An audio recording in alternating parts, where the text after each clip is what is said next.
零失败的奶黄蝴蝶结小披肩，整体采用长针钩织，非常简单，大小可根据自己的需求调整。天凉的时候披上一件，轻薄又时尚。纯羊毛的线材很柔软舒服，线材用到威利斯童颜。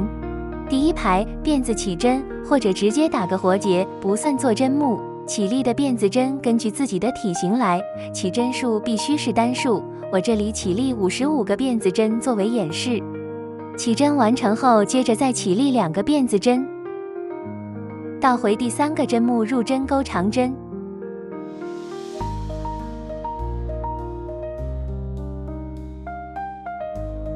然后1个辫子针，接着空掉1针不钩，下个针目钩1个长针，1个辫子针，空1针不钩，下针目钩1个长针，1个辫子针，按照这个规律完成这排。第一排完成后，起立3个辫子针翻转钩第2排，在长针上钩1个长针，1个辫子针，下个长针上钩1个长针，1个辫子针。按照这个规律钩完第2排，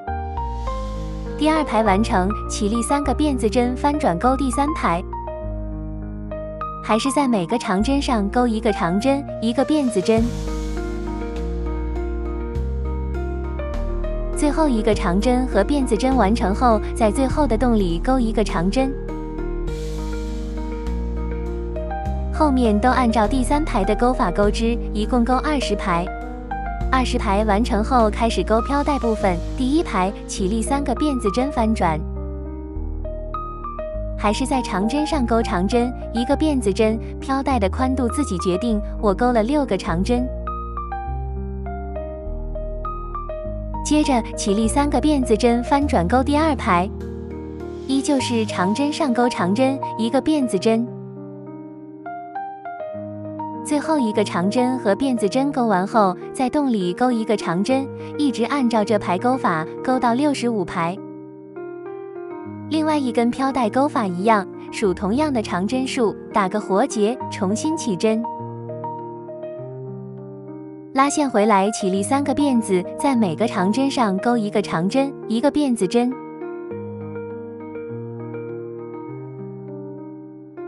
钩到同样的长度。飘带完成后锁1针断线，换个颜色钩花边，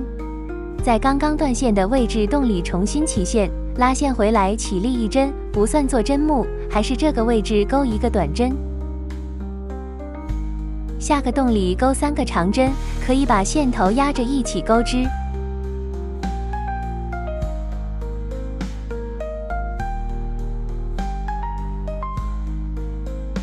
下个洞里钩1个短针，这样3个洞为1个循环，下个洞又从短针开始，下个洞3个长针，下个洞1个短针，一直3个洞为一组循环。飘带的转角处可以钩5个长针出来，更加圆润好看。